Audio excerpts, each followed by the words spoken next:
मुल्ला नसरुद्दीन अपनी पत्नी के साथ एक बगीचे में बैठा हुआ था। सांझ हो गई, सूरज ढल गया, तारे निकलने लगे। पास की ही एक झाड़ी के पीछे एक युवक और एक युवती बड़ा प्रेमालाप कर रहे हैं। खूब छन रही हैं बातें, गहरी बातें छन रही। दोनों चुपचाप बैठे सुन रहे हैं। आखिर युवक ने कहा कि मैं तुम्हारे बिना ना रह सकूंगा, मैं मर जाऊंगा। तुम ही मेरा जीवन हो, तुम ही मेरे प्राण हो, तुम ही मेरा काव्य हो, तुम ही मेरी आत्मा हो। तुम मुझे मिली तो सब मिल गया, और तुम मुझे नहीं मिल सकी तो सब खो जाएगा। मैं विवाह का निवेदन करता हूं, मुझे अंगीकार करो। मैं ना कुछ अपात्र हूं,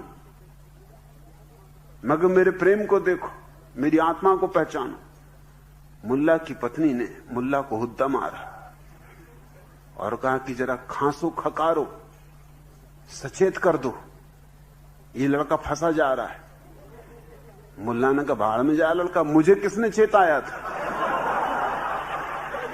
मैं क्यों किसी को चेताऊं? जब मैं यही नालायकी की बात तुझसे कर रहा था तो किसी हरामजादे ने ना खांसा ना खकारा। हम भी क्यों खांसे खकारे? अरे अपनी भोगेगा, खुद भोगेगा, भोगने दो। मैंने सुना है एक गांव में एक गधा था, वो बड़ा आस्तिक था। गधे अक्सर आस्तिक होते।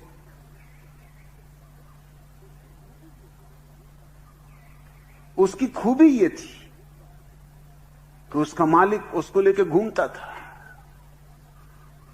और तुम उससे कुछ भी पूछो, ईश्वर है, वो सिर हिला के कहता कि हां।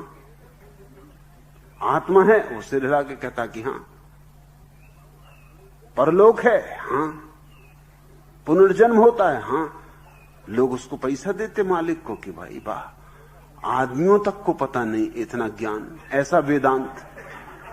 और ये गधे को इतना वेदांत आता है, और उसने उसको कुल इतना सिखा रखा था कि सिर हिलाना। तो कुछ भी पूछे वही पूछता था, और गधे को पता था कि वो कुछ भी पूछे, वो पूछते ऐसी बात था जिसमें हां कहने से आस्तिकता पता चले। एक भीड़ लगी थी, लोग वेदांत की ये चर्चा सुन रहे थे। गधा गजब कर रहा था, पैसे पे पैसे पड़ रहे थे। लोग कह रहे थे गधा नहीं है, कोई योग भ्रष्ट महात्मा है, कोई महायोगी रहा पिछले जन्म में। नसरुद्दीन भी खड़ा था। नसरुद्दीन ने कहा कि एक काम मैं भी करके देखना चाहता हूं, मैं इसके कान में कुछ कहना चाहता हूं, फिर यहां भरे तब मैं देखूं। उसके मालिक ने कहा अच्छा, क्योंकि मालिक को तो पता ही था कुछ भी कहो वहां भरेगा। उसको क्या पता कि नसरुद्दीन क्या कहेगा। नसरुद्दीन को उसके कान में कुछ कहा, गधा एकदम इंकार करने लगा कि नहीं, बिल्कुल नहीं। सारी भीड़ चौंकी, मालिक भी चौंका। मालिक ने पूछा भाई बताओगे तुमने क्या पूछा? कहा मैंने पूछा कि विवाह करोगे? नहीं करेंगे।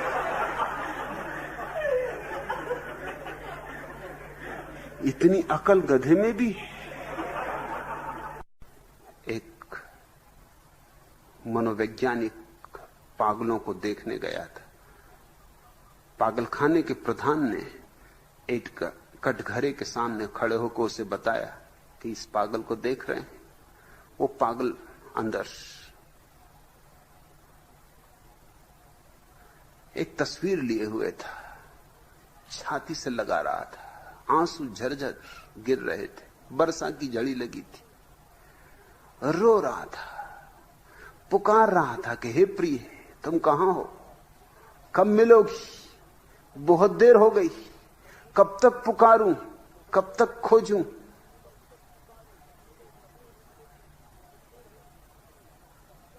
पागलखाने के प्रधान ने बताया कि यह आदमी न खाता न पीता, सूख के हड्डी हो गया, बस ये फोटो लिए मनोवैज्ञानिक ने पूछा ये फोटो किसकी है? इसने कहा ये इसकी प्रेमिका की फोटो, और वो इसी मिली नहीं। उसी दुख में ये पागल हो गया। फिर दूसरे कटघरे के सामने रुके, वहां एक आदमी अपने बाल नोच रहा था और दीवार से सिर मार रहा था। उसने पूछा इसे क्या हो गया? प्रधान ने कहा कि ये वही जो प्रेमिका उसको नहीं मिली, इसको मिल गई, वही स्त्री, इसका विवाह हो गया उससे, तब से ये पागल हो गया है। इसकी हालत और बदतर है। मुल्ला नसरुद्दीन अपने शिकार के अनुभव बता रहा था, खूब बढ़ा चढ़ाकर। बातों ही बातों में उसने ये भी कहा कि मैं अलग अलग जानवरों को बुलाने के लिए विभिन्न प्रकार की आवाजें निकालना जानता हूं। इससे शिकार करना आसान हो जाता है। जैसे हिरण को बुलाना हो तो एक विशेष प्रकार की आवाज करने से आसपास जो भी हिरण हो वो भागा चला आता है। एक मित्र ने पूछा, अच्छा यदि किसी शेरनी को बुलाना हो तो कैसी आवाज करोगे? मुल्ला ने झट चिंगाड़ते हुए खास किस्म की आवाज निकाली। फौरन बैठक खाने का दरवाजा खुला और मुल्ला की बीवी गुलजान ने बाहर आके कहा, कहिए क्या बात, आज आप बहुत शोरगुल कर रहे हैं, बर्दाश्त के बाहर हुई जा रही है बात। अब यदि जरा सा भी हल्ला गुल्ला किया तो कह देती हूं कच्चा निकल जाऊंगी। मुल्ला नसरुद्दीन और उसकी पत्नी सुबह सुबह नाश्ते पे बात कर रहे थे। झगड़ा हो गया बातचीत में। पति पत्नी में और होते ही क्या सिवाय झगड़े के। मुल्ला की पत्नी ने कहा, एक बात ख्याल रखो हमेशा, तुम ही मेरे पीछे पड़े थे, मैं तुम्हारे पीछे नहीं पड़ी थी। नसरुद्दीन ने कहा, वो बात सच है, क्योंकि चूहादानी किसी चूहे के पीछे नहीं दौड़ती, चूहा खुद ही मूर्ख फंस जाता है। मुल्ला नसरुद्दीन के घर एक दिन किसी दंपति ने दरवाजा खटखटाया। सांझ का वक्त। मुल्ला ने ऐसा जरा सा दरवाजा खोला। पति पत्नी ने बाहर से देखा, दोनों बड़े हैरान हुए। मुल्ला नंग धड़ंग खड़ा है, सिर्फ टाई बांधे हुए, मगर अब क्या करना? एकदम हट जाना भी ठीक नहीं मालूम होता, अभद्रता मालूम होगी। मुल्ला भी एकदम दरवाजा बंद कर दे तो भी अभद्रता मालूम होगी। तो मुल्ला ने कहा, आइए आइए। उनको भी भीतर आना पड़ा। भारतीय नारी वो पीछे पति के छिप के आई, क्या करना क्या है, कहां फंस गए। और पति ने इस तरह का भाव दिखाया कि जैसे उसको कुछ पता ही नहीं कि मुल्ला नंगा है। कहिए कैसे हैं सब, ये वो इधर उधर की बात चलने लगी। मैं पत्नी को तो एक ही पड़ा था कि ये और सब बातें चल रही हैं, असली बात कब होगी। आखिर पत्नी ने कहा, ये सब बकवास बंद करो जी, पहले ये तो पत पूछोगे ये नंगे क्यों? मैं पूछे लेती हूं अगर तुमसे नहीं बनता तो, कि आप नंगे क्यों हैं? तो नसरुद्दीन ने कहा, इतने वक्त मुझे कोई मिलने आता ही नहीं, और गर्मी के दिन, तो अपने घर में नंगा ना रहूं तो कोई किसी और के घर में नंगा रहूं? अरे अपने बाप का घर है, किसी और के बाप का है, जैसे रहना वैसे रहेंगे। और इस वक्त कोई आते नहीं मिलने। तो पत्नी ने कहा, अच्छा ये भी ठीक है, फिर टाई क्यों बांधे हुए? तो मुल्ला ने कहा, अरे कभी कोई भूल चूक से आ जाए, जैसे तुम आ गए, तो कुछ तो कम से कम पहने रहो।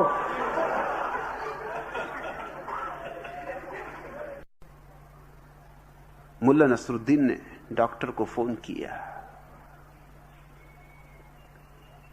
आधी रात कि पत्नी को बहुत जोर से पेट में दर्द हो रहा है, लगता है बच्चा पैदा होने का क्षण आ गया, आप इसी वक्त आ जाएं। आधी रात, वर्षा, आंधी, डॉक्टर बेचारा उठा, किसी तरह गाड़ी स्टार्ट ना हो, बामुश्किल धक्का दे दो आके गाड़ी स्टार्ट हुई, किसी तरह पहुंचा, जाके अंदर पहुंचा। एक 5 मिनट बाद उसने खिड़की के बाहर मुंह झांका और नसरुद्दीन से कहा, नसरुद्दीन हथौड़ा है? नसरुद्दीन थोड़ा डरा। हथौड़ा लाया निकाल के, 1-2 मिनट बाद फिर खटर पटर की आवाज अंदर से आती रही। नसरुद्दीन थोड़ा डरा भी कि हथौड़े की क्या कर रहा है, आदमी होश में, न समझा तो नहीं किए हुए,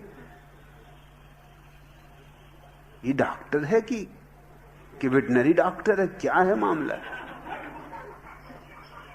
फिर 2 मिनट बाद वो आदमी बाहर आया और डॉक्टर ने फिर नसरुद्दीन से कहा कि ऐसा करो भाई, आरी तो नहीं है।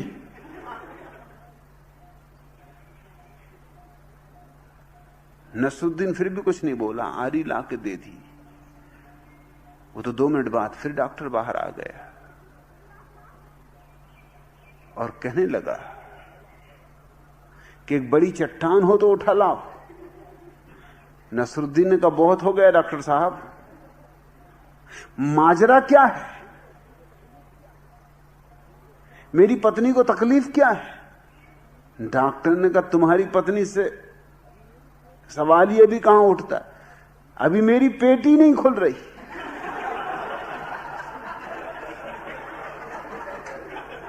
पहले मेरी पेट ही तो खोले, फिर तुम्हारी पत्नी की जांच परख करूं। तो कई की पेटी ऐसी बंद है कि खुलती नहीं। हथौड़ा बुलाओ, आरी बुलाओ, चट्टान लाओ। अब आखिर में उसने सोचा कि चट्टान पटक के पेटी को तोड़ ही डालो, क्योंकि पत्नी मरी जा रही, चिल्ला रही है, चीख पुकार मचा रही, और नसरुद्दीन उसकी चीख पुकार सुन रहा है और खटर पटर की आवाज सुन रहा है। उसको लग रहा है कि डॉक्टर कर क्या रहा है, हथौड़े मार रहा है मेरी पत्नी को, आरी चला रहा है उसके पेट पे, या क्या कर रहा है, किस तरह का ऑपरेशन हो रहा है। यहां मोहल्ले पड़ोस के लोगों को यही डर लगा रहता है, क्योंकि यहां से आवाजें उठती हैं आश्रम से एक एक तरह की। किसी का आरी चलाई जा रही है, किसी पे हथौड़ा मारा जा रहा है, और यहां सिर्फ पेटी नहीं खुल रही।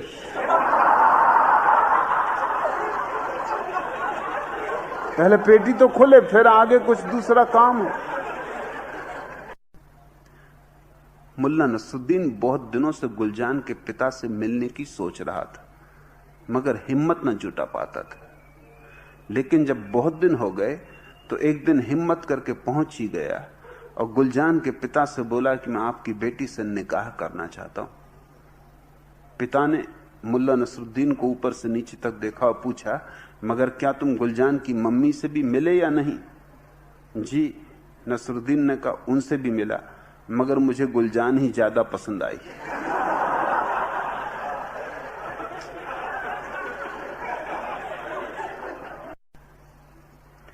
गुलजान भागती हुई आई और नसरुद्दीन से बोली कि जल्दी से कुछ करो, मुन्ने ने 10 पैसे का सिक्का निकल लिया है। मुल्ला नसरुद्दीन बोला, तो निकल भी लेने दो, आखिर 10 पैसे में अब आता ही क्या है, निकाल के भी क्या करेंगे। ऐसे ही एक दिन उसने डॉक्टर को फोन किया कि मेरा लड़का, मेरा फाउंटेन पेन निकल गया है, तो मैं क्या करूं? तो डॉक्टर ने कहा कि मैं आता हूं, आधा घंटा तो लग ही जाएगा। तो मुल्ला ने कहा, लेकिन आधा घंटा मैं क्या करूं? तो डॉक्टर ने कहा, आधा घंटा तुम क्या करो? अरे तब तक पेंसिल से लिखो, और क्या करोगे? या बाल पॉइंट हो तो उससे लिखो। मुल्ला नसरुद्दीन घबराते हुए बोला, सुनती हो फजलू की अम्मा, भूल से फजलू का कंबल मेरे हाथ से बालकनी से नीचे गिर गया। पत्नी बोली मुल्ला से, हाय, अब फजलू को सर्दी लग गई तो? मुल्ला बोला, घबराओ नहीं, फजलू को सर्दी कभी नहीं लग सकती, फजलू भी कंबल में लिपटा हुआ है।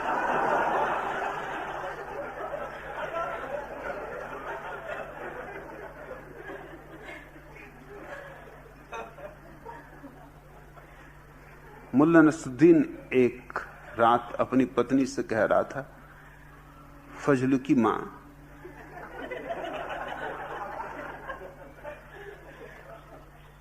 जेल में रहने से कई फायदे हैं। एक तो बड़ा फायदा है। पत्नी ने कहा, क्या उल्टी सीधी बातें बकते हो, जेल में रहने से फायदा? क्या फायदा है जी? मुल्ला बोला, यही कि वहां कोई कमबख्त आधी रात को जगा कि ये नहीं कहता कि जाके देखाओ कि पिछवाड़े वाला दरवाजा बंद है कि खुला।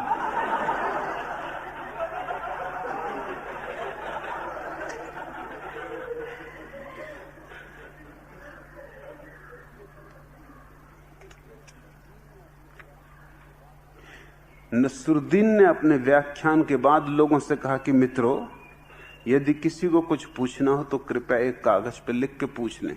सिर्फ एक ही कागज आया जिस पर सिर्फ इतना ही लिखा हुआ था, गधा। नसरुद्दीन बोला, मित्रों, किसी सज्जन ने अपना नाम तो लिख के भेज दिया लेकिन प्रश्न नहीं पूछा।